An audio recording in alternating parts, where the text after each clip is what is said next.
से बोलिए राधे राधे। आप सभी भक्तों पर श्री कृष्ण भगवान जी और राधा रानी की कृपा सदा सर्वदा बनी रहे। प्यारे भक्तों, आज है मार्गशीर्ष मास की कृष्णा पक्ष की चतुर्थी तिथि है और प्रत्येक माह के दोनों पक्षों की चतुर्थी तिथि भगवान गणेश जी को समर्पित होती है। साथ ही संकष्टी चतुर्थी के दिन भगवान गणेश जी की कथा सुनना बहुत शुभ माना जाता है। तो आइए प्यारे भक्तजनों, अपने और अपने परिवार के मंगल कामना को करते हुए इस पावन कथा का श्रवण करते हैं और फिर श्रवण करेंगे सभी मनोकामना को पूर्ण करने वाली बिहारी जी की पावन कथा और अंत में सुनेंगे हर मनोकामना को पूरी करने वाली मार्गशीर्ष महात्म्य कथा अध्याय 4। तो प्रेम से बोलिए गणेश भगवान जी की जय हो। ये कथा है भगवान गणेश जी की एकदंत होने की। बात उस समय की है जब परशुराम ने अपनी प्रतिज्ञा के अनुसार पृथ्वी को क्षत्रियों से रहित कर दिया था। तब वे अपने गुरु भूतनाथ के चरणों में प्रणाम करने और गुरु पत्नी अम्बा तथा उनके नारायण तुल्य दोनों गुरुपुत्र कार्तिकेय और गणनायक को देखने की लालसा से कैलाश पहुँचे। वहाँ उन्होंने अत्यंत अद्भुत कैलाशपुरी का दर्शन किया। अपने गुरु की उस दिव्य पुरी के दर्शन कर उनका नंदन आनंद विभोर हो गए। फिर उन्होंने शिव का 15 योजन ऊंचा और 4 योजन विस्तृत अत्यंत सुंदर आश्रम देखा। परशुराम वहाँ सबसे मिले और उन्होंने सबसे बात की। इसके बाद वे नंदीकेश्वर से आज्ञा प्राप्त कर प्रसन्नता पूर्वक आश्रम के भीतर प्रविष्ट हुए। कुछ ही आगे जाने पर महातपस्वी परशुराम ने बहुमूल्य रत्नों से निर्मित सैकड़ों मंदिर देखे। उन्होंने वहां का भीतरी द्वार देखा जो नाना प्रकार की चित्रकारी से चित्रित तथा हीरे मोतियों की गुथी हुई मालाओं से अत्यंत शोभ्यमान था। परशुराम ने द्वार के बाएं भाग में अपने गुरुपुत्र कार्तिकेय को देखा और दाहिने ओर पार्वती नंदन गणेश तथा शिव पार्वती का अवलोकन किया। वे वहां रत्न भरण भूषित बहुमूल्य रत्नों से बने सिंहासनों पर आसीन थे। परशुराम सबसे मिलते और प्रेम पूर्वक बात करते हुए प्रसन्नचित चित्त से आगे बढ़े ही थे कि गणेश ने उन्हें देखकर कहा, शूलपाणी इस समय शयन कर रहे हैं। मैं उन परम प्रभु की आज्ञा प्राप्त कर तत्काल तुम्हें साथ ले चलूंगा। बस इतनी देर रुक जाओ। परशुराम ने गणेश के सम्मुख खड़े खड़े उत्तर दिया, बंधुवर, मैं अपने गुरु शिव व माता पार्वती के दर्शन करना चाहता हूँ। मैं उनके चरणों में प्रणाम कर अभी लौट जाऊंगा। गणेश ने उन्हें अनेक प्रकार से समझाते हुए कहा, इस समय भूतेश्वर शिव एवं माता पार्वती अंतःपुर में है, अतएव अभी आपको वहां नहीं जाना चाहिए। परम गुरुदेव शिव एवं माता पार्वती के चरण कमलों के दर्शन करने का मेरा सहज अधिकार है। परशुराम अपने आग्रह पर दृढ़ थे, किंतु गणेश उन्हें अत्यंत विनय पूर्वक समझाते रहे। मैं तो परम पिता शिव एवं माता पार्वती के दर्शनार्थ जाऊंगा ही। यह कहकर परशुराम आगे बढ़ना ही चाहते थे कि गणेश ने उन्हें रोक दिया। 21 बार पृथ्वी को क्षत्रियों से रहित करने वाले भृगु नंदन कुपित हो गए और उनका गणेश से विवाद ही नहीं हुआ, हाथापाई भी होने लगी। कुमार कार्तिकेय ने उन्हें समझाने का प्रयास किया, किंतु क्रोध परशुराम ने उन्हें धक्का दे दिया, जिससे वह गिर गए। शिव पुत्र गणेश ने उठकर परशुराम की उद्दंडता के लिए उनकी भर्त्सना की, तो क्रोध परशुराम ने अपना तीक्ष्ण परशु उठा लिया। तब गणेश ने अपनी सूंड बढ़ाकर उन्हें उसमें लपेट लिया और घुमाने लगे। गणेश की सूंड में लिपटे परशुराम सर्वथा असहाय और निरुपाय थे। गणेश के योग बल से परशुराम स्तंभित रह गए। गणेश ने परशुराम को सप्तद्वीप, सप्त पर्वत, सप्त सागर, भूलोक, स्वर्गलोक, जनलोक, ध्रुवलोक, गौरीलोक और शंभुलोक में घुमाते हुए समुद्र में फेंक दिया। परशुराम समुद्र में तैरने लगे तो निरामयी गणनाथ ने उन्हें पुनः अपनी सुर में उठा लिया और घुमाते हुए बैकुंठ धाम दिखाकर गोलोक धाम का दर्शन करा दिया। वहां परशुराम ने मंद मंद मुस्कुराते हुए बंसी विभूषित नव निरत श्री कृष्ण के साथ रासवेड़ी राधा का दर्शन किया तो वे बार बार उनके मंगलमयी चरण कमलों में प्रणाम करने लगे।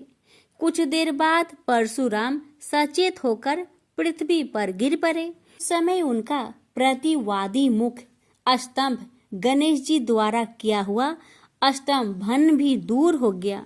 तब उन्होंने अपने अभीष्ट देवता श्री कृष्ण के जगत गुरु शिव द्वारा प्रदत्त परम दुर्लभ स्रोत एवं कवच का स्मरण किया और संपूर्ण शक्ति से सूर्य की प्रभा के तुल्य तीक्ष्णतम अपने परशु से गौरी नंदन पर प्रहार कर दिया। गणेश ने अपने परम पूज्य पिता के अमोघ अस्त्र का सम्मान करने के लिए उसे अपने बाएं दांत से पकड़ लिया।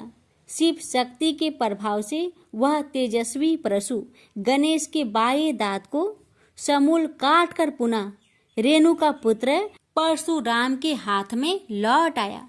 गणेश का दांत टूटते ही भयानक गर्जना हुई और रक्त का फवारा फूट पड़ा। मुंह से निकलकर रक्त से सना दांत भूतल पर गिर पड़ा। उस समय धरित्री कांप उठी। यह दृश्य कार्तिकेय, क्षेत्रपाल आदि पार्षद तथा शून्य में देवगण अत्यंत भयभीत होकर हाय हाय करने लगे। कैलाशवासी डर से मूर्छित हो गए। निंद्रापति सुधत्मा शिव की निंद्रा भंग हुई। बेटा यह क्या हुआ? दौड़ी हुई पार्वती आई तो उन्होंने अपने पुत्र गणेश के टूटे दांत तथा रक्त से सने हुए मुंह को देखा और देखा कि उनके हृदय खंड गणेश क्रोध शून्य परम शांत लज्जा से सिर झुकाए खड़े हैं। अत्यंत व्याकुल होकर उन्होंने स्कंद से पूछा, क्या बात है? यह कैसे हुआ? स्कंद द्वारा संपूर्ण वृत्तांत सुनकर पार्वती अत्यंत क्रोध हुई और अपने प्रिय पुत्र गणेश जी को सीने से लगाकर रोती हुई शिव से बोली, मेरे पुत्र गणेश और आपके शिष्य परशुराम में किसका दोष है? आप ही निर्णय करें। फिर माता पार्वती ने अपने सम्मुख परशुराम को शिव के प्रमोदक द्वारा चरण कमलों की निर्भयता पूर्वक सेवा करते हुए देखकर कहा, हे महाभाग राम, तुम योगियों के गुरु देवाधिदेव महादेव के शिष्य हो। तुम शुद्ध मन वाले हो। तुम्हारी अशुद्धता का कारण मेरी समझ में नहीं आ रहा। तुमने करुणामय गुरु से अमोघ परशु प्राप्त कर पहले तो उसकी क्षत्रिय जाति पर परीक्षा की और अब गुरु पुत्र पर परीक्षा की है।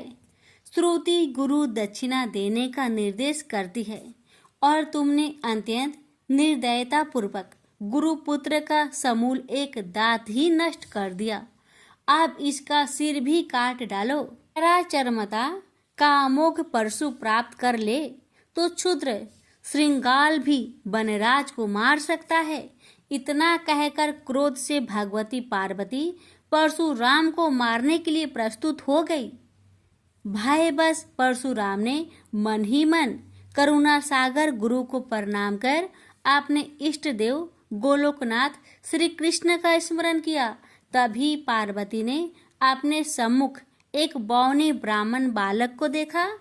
उस पर तेजस्वी ब्राह्मण बालक को देखकर आतुरता से भगवान शंकर ने भक्ति पूर्वक मस्तक झुकाकर प्रणाम किया।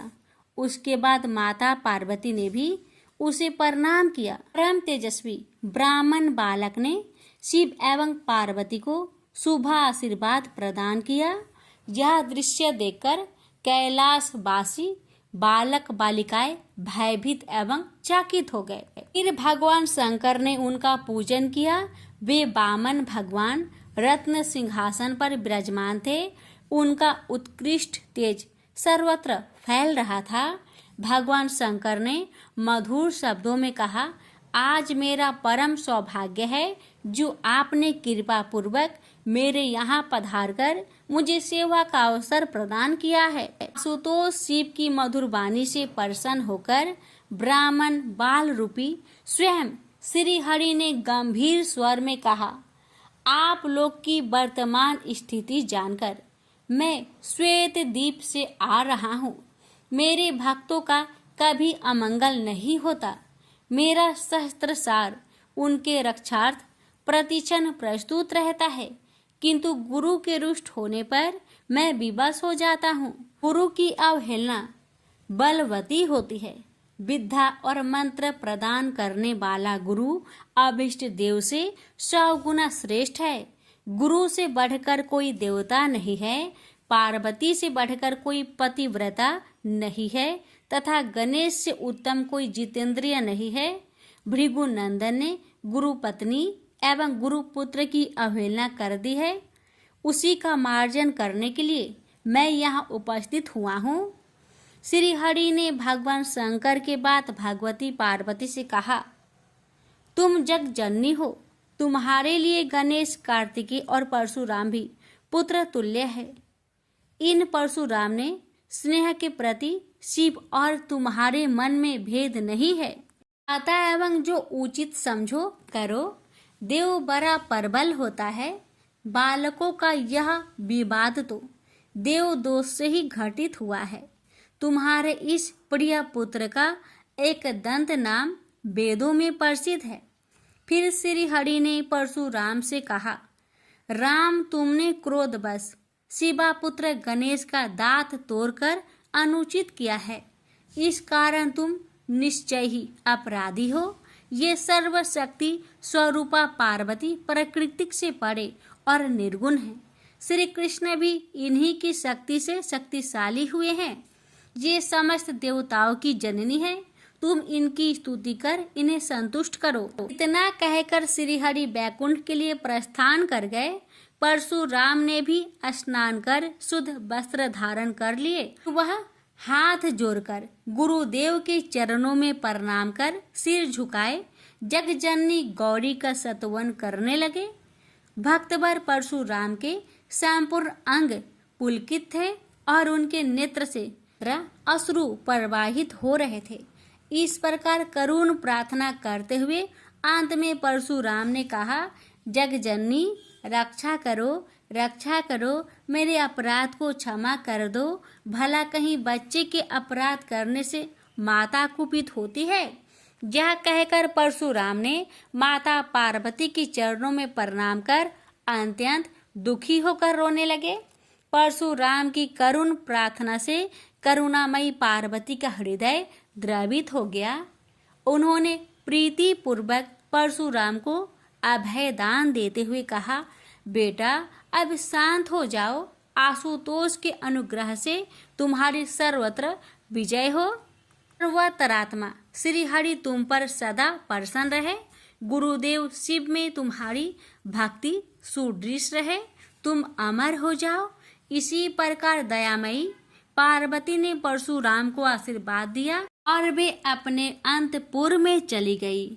उस समय वहां श्री भगवान के मंगल नाम का उच्च घोष होने लगा। फिर परशुराम ने एक दंत गणेश का स्तवन किया और गंधे, पुष्प, धूप, दीप एवं तुलसी रहित नैवेद्य आदि से लंबोदर की प्रीति पूर्वक पूजा की। परशुराम ने भक्ति भाव से भाई गणेश को संतुष्ट कर माता पार्वती एवं कृपा सिंधु त्रिलोचन के चरणों में प्रणाम किया। फिर उन्होंने गुरु की आज्ञा प्राप्त कर प्रसन्नता पूर्वक वहां से प्रस्थान किए। प्रेम से बोलिए गौरी पुत्र गणेश भगवान की जय। हर हर महादेव। माता पार्वती की जय। रसपान करें बिहारी जी की दिव्य कथा। बिहारी जी किसी का उद्धार नहीं रखते। एक बार की बात है, वृंदावन में एक संत रहा करते थे। उनका नाम था कल्याण। वे बाके बिहारी जी के परम भक्त थे। एक बार उनके पास एक सेठ आया। अब था तो सेठ, लेकिन कुछ समय से उसका व्यापार ठीक से नहीं चल रहा था। उसके व्यापार में बहुत नुकसान हो रहा था। सेठ उन संत के पास गया और उनको अपनी सारी व्यवस्था बताई और कहा, महाराज, मेरे व्यापार में कुछ दिनों से काफी नुकसान हो रहा है, आप कोई उपाय करिए। संत ने कहा, सेठ जी, अगर मैं ऐसा कोई उपाय जानता तो आपको अवश्य बता देता, लेकिन मैं ऐसी कोई विद्या नहीं जानता जिससे मैं आपके व्यापार को ठीक कर सकूं। ये मेरे बस में नहीं है। हमारा तो एक ही सहारा है, बिहारी जी। इतनी बात हो ही पाई थी कि बिहारी जी के मंदिर खुलने का समय हो गया। संत सेठ जी को बिहारी जी के मंदिर में ले आए और अपने हाथ को बिहारी जी की ओर करते हुए सेठ जी को बोले, आपको जो कुछ भी मांगना है, जो कुछ भी कहना है, इनसे कह दो, ये सबकी मनोकामनाओं को पूर्ण कर देते हैं। सेठ जी ने बिहारी जी से प्रार्थना की। 2-4 दिन वृंदावन में रुके और फिर चले गए। कुछ समय बाद सेठ जी का सारा व्यापार धीरे धीरे ठीक हो गया। अब सेठ जी समय समय पर बिहारी जी के दर्शन करने वृंदावन आने लगे। लेकिन कुछ समय बाद सेठ जी थोड़े अस्वस्थ हो गए। वृंदावन आने की शक्ति भी अब उनके शरीर में नहीं रही। एक बार उनका एक जानकार वृंदावन धाम की यात्रा पर जा रहा था। इस बात को जानकर सेठ जी को बड़ी प्रसन्नता हुई। सेठ जी ने उसे कुछ पैसे दिए, 720 रुपये, और कहा कि ये धन तू बिहारी जी की सेवा में लगा देना और उनको पोशाक धारण करवा देना। वो भक्त जब वृंदावन आया तो उसने सेठ जी के कहे अनुसार बिहारी जी के लिए पोशाक बनवाई और उनको भोग भी लगवाया। लेकिन इन सब व्यवस्था में धन थोड़ा ज़्यादा खर्च हो गया। लेकिन उस भक्त ने सोचा, चलो कोई बात नहीं, थोड़ी सेवा बिहारी जी की हमसे भी बन गई। बिहारी जी किसी का उद्धार नहीं रखते। अब इधर मंदिर बंद हुआ तो बिहारी जी रात को सेठ जी के सपने में पहुंच गए। सेठ जी को सपने में बिहारी जी ने कहा, तुमने जो मेरी सेवा भेजी थी वो मैंने स्वीकार की है, लेकिन उस सेवा में 249 रुपये ज़्यादा लगे हैं। तुम उस भक्त को ये रुपए लौटा देना। ऐसा कहकर बिहारी जी अंतर्ध्यान हो गए। सेठ जी की जब आँख खुली तो वे बिहारी जी की लीला देखकर आश्चर्यचकित रह गए। सेठ जी जल्दी जल्दी तैयार होकर उस भक्त के घर पहुंच गए और उसको सारी बात बताई। ये सब जानकर वो भक्त भी आश्चर्यचकित रह गया कि ये बात तो सिर्फ मैं जानता था और तो मैंने किसी को बताई भी नहीं। सेठ जी ने उनको वो 249 रुपये दिए और कहा, मेरे सपने में श्री बिहारी जी आए थे, वो ही मुझे ये सब बात बता कर गए हैं। ये लीला देखकर वो भक्त भी खुशी से मुस्कुराने लगा और बोला, जय हो बिहारी जी, जय हो बिहारी जी। इस कलयुग में भी हमारे बिहारी जी किसी का कर्ज किसी के ऊपर नहीं रहने देते। जो एक बार इनकी शरण लेता है फिर उसे किसी से कुछ मांगना नहीं पड़ता, उसको सब कुछ मिलता चला जाता है। बोलिए श्री वृंदावन बिहारी लाल की जय। अब सुनिए महात्मय कथा। ब्रह्मा जी विष्णु भगवान से बोले कि हे केशव, जिसके शरीर को तप चक्र से चिन्हित किया गया और गुरु मुख से मंत्र की दीक्षा ली है, साथ में कमल की और तुलसी माला को धारण किया है, हे केशव, उसका क्या फल मिलता है, उसको आप बतलाइए। श्री विष्णु भगवान ब्रह्मा जी से बोले, जो तुलसी की माला को धारण करता है वह असोच आचार भ्रष्ट होने पर भी मुझको ही आकर मिलता है। इसमें कोई संचय नहीं है। धात्री फल यानी आंवला की माला और तुलसी की माला जिसके शरीर में दिखाई देती है वह भगवत भक्त मनुष्य है। जो तुलसी दल की माला मेरे गले में पहनी हुई अपने कंठ में धारण करता है वह देवताओं से नमस्कार के योग हो जाता है। तुलसी दल की माला और धात्री फल की माला पापी पुरुष को भी मुक्ति देने वाली है।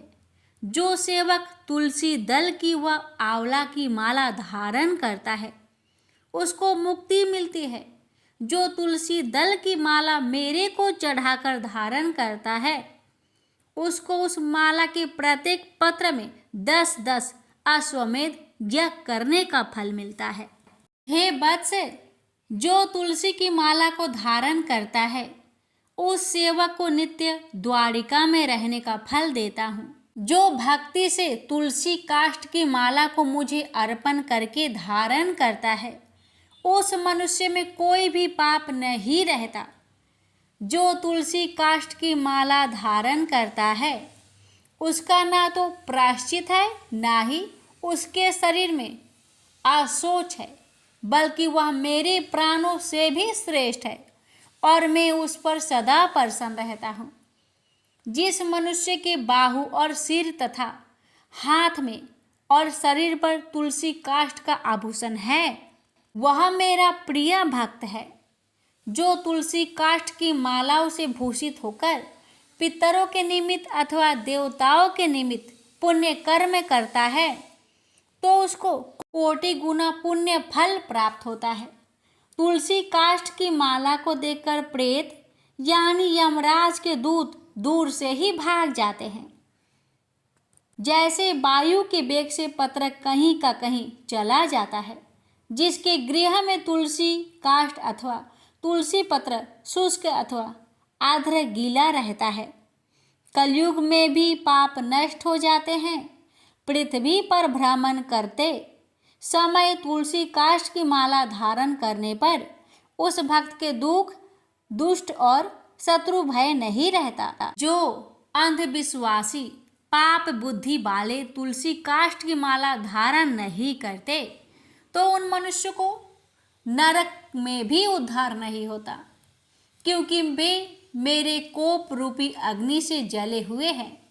इस कारण प्रयत्न करने पर तुलसी काष्ठ की माला, कमल की माला, पवित्र धात्री फल की माला को भक्ति भाव से धारण करना चाहिए। पूर्वोक्त ऊर्ध्व पुंड, शंख आदि चिन्हों को धारण कर तुलसी वृक्ष के पास बैठकर हाथ में कुश लेकर मेरा स्मरण करता हुआ संध्या उपासना आदि कर्म को करे।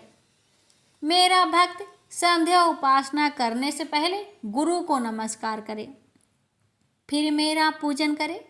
गुरु को कुछ भेंट देकर प्रसन्न चित्त से दंडवत प्रणाम करे और एकाग्र मन से आचमन कर पूजा मंडप में आए। कृष्ण मृग चर्म के ऊपर कुश आसन बिछाकर मनोहर आसन पर पद्मासन से अच्छी तरह बैठकर मन के भीतर शुद्धि करे। जितेंद्रिय होकर मंत्र पढ़कर 3 प्राणायाम को करके ऊर्ध्वमुख होकर श्रेष्ठ हृदय कमल को विज्ञान रूप सूर्य से हृदय में विकसित करे। हृदय कमल की कर्णिका में सूर्य चंद्र अग्नि का न्यास करे। सूर्य चंद्र अग्नि से युक्त उस हृदय कमल में सूर्य चंद्र अग्नि का वैष्णव स्मरण करे और उसके ऊपर नाना रत्नों से युक्त पीठ को स्थापित करे। उस सिंहासन पर कोमल, चिकना और उदय काल के सूर्य के समान कांतिमान अष्टाक्षर मंत्र के प्रत्येक अक्षरों से युक्त कर स्थापित करे। उस कमल पर स्थित कोटि चंद्र के समान कांतिमान चतुर्भुज 4 भुजाधारी महापद्म शंख चक्र गदा के धारी कमल पत्र के समान विशाल नेत्र समस्त लक्षणों से युक्त श्रीवत्स कौस्तुभ मणि से शोभित वक्ष स्थल और मुझको पीत वस्त्र से युक्त विचित्र आभरणों से युक्त दिव्य भूषणों से भूषित दिव्य चंदन से लिप्त अंग वाले दिव्य पुष्पों से सुशोभित तुलसी की कोमल दलों की बनी बनमाला से विभूषित कोटि बाल सूर्य के समान कांतिमान और दिव्य कांति से सुंदर समस्त लक्षणों से युक्त महालक्ष्मी को शरीर से धारण करने वाले कल्याण स्वरूप श्री विष्णु का ध्यान कर एकाग्र मन से पवित्रता पूर्वक मंत्र का जाप करे। सहस्त्र यानी 1000 शत 100 अथवा यथाशक्ति मन में जप करे व मन में ही विधि पूर्वक पूजन करे। संप्रदाय के अनुसार मेरे सामने शंख स्थापना करके ध्रुवा पुष्प चंदन जल से पूर्ण करे। अपने दाहिने और गंध पुष्पों का पात्र स्थापित करे और बाई और वस्त्र से छना हुआ सुगंधित जल से पूर्ण घाट को स्थापित करे और मेरे सामने घंटा को तथा चारों ओर दिशाओं में दीपक को स्थापित करे। सब पूजन समान यथा स्थान में स्थापित करे तथा अर्ध पाद्य आचमनीय मधुपर्क के लिए मेरे सामने 4 पत्रों को स्थापित करे। हे चतुर्वक्त्र अर्थात 4 मुख वाले ब्रह्मा अक्षत पुष्प कुशा तिल चंदन फल एव को अर्ध पात्र में छोड़े। हे पुत्र ध्रुवा गंगाजल श्यामा सावा कमल पुष्प को मेरी प्रसन्नता के लिए पाद्य पात्र में छोड़े। हे पुत्र कडोल लवंग फल मालती पुष्प को श्रद्धा से मेरे लिए आचमनीय पात्र में रखे। भक्त श्रद्धा से मधुपर्क पात्र में गौ का दूध दही घी मधु खांड को रखे। ऊपर कहे हुए वस्तुओं के न मिलने पर तथा पत्र पुष्पों के न मिलने पर विधि को जानने वाला उन वस्तुओं की भावना सर्वदा करे। इसके पश्चात करन्यास को करे और उसी तरह अंगन्यास को करे। अपने संप्रदाय के अनुसार बाद में अथवा पहले न्यास को करे और मेरा अनुसरण करे। अपनी आत्मा को मेरे समान स्मरण करे।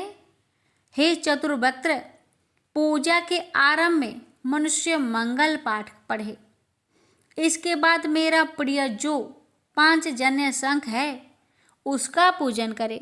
हे वत्स जिसके पूजन से मुझको परम आनंद होता है, हे वत्स शंख के पूजन में इन मंत्रों को पढ़े। हे 5 जन्य पहले तुम समुद्र से उत्पन्न हुए, बाद में तुमको श्री विष्णु भगवान ने अपने हाथ में धारण किया तथा समस्त देवताओं से निर्मित होकर हे 5 जन्य आपको नमस्कार है। आपके नाद से जिमूत यानी मेघ तथा सुर और असुर भयभीत होते हैं।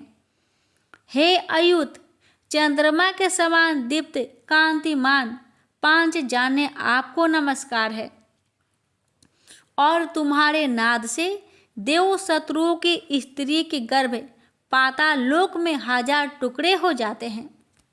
5 जान्य आपको नमस्कार है। सूर्योदय होने पर माला के समान 5 जन्य शंख के दर्शन से ही समस्त पाप विलीन यानी नष्ट हो जाते हैं। इसके पश्चात फिर उस शंख का स्पर्श करता है तो क्या कहना। शंख को नमस्कार करके हाथ में रखकर जो वैष्णव मंत्रों से भक्ति पूर्वक मुझको स्नान कराता है उसको अनंत पुण्य होता है। इसके पश्चात सुगंधित तेल से मेरे शरीर को लिप्त करे और कस्तूरी चंदन से उपटन आदि करे। हे वत्स सुगंधित जल से मंत्र पाठ पूर्वक मुझको स्नान कराकर और अर्घ देकर पाद्य आचमनीय मधुपर्क को देवे। बाद में समस्त उपचारों को देवे। यथा विधि दिव्य वस्त्र आभूषण से अलंकृत कर पुष्पों से पीठ सिंहासन का पूजन करे और उस पर श्री विष्णु देव को स्थापित करे और श्रद्धा से मेरे लिए वस्त्र अलंकार गंध आदि अर्पण करे। खीर मालपुआ युक्त अनेक प्रकार के नैवेद्य को देवी तथा लौंग इलायची युक्त तांबुल भक्ति से मुझे चढ़ावे और भक्ति से सुगंधित पुष्प को निवेदन करे और दशांश धूप तथा अष्टांग मनोहर दीप को निवेदन करे और प्रणाम करके आदर पूर्वक स्तुति करके तथा सैया पर शयन कराकर मंगल अर्घ्य निवेदन करे। प्रेम से बोलिए राधे राधे। यहीं पर मार्गशीर्ष महात्म्य कथा अध्याय 4 समाप्त हुआ। लापसी तपसी की कथा। एक लापसी था, एक तपसी था। तपसी हमेशा भगवान की तपस्या में लीन रहता था।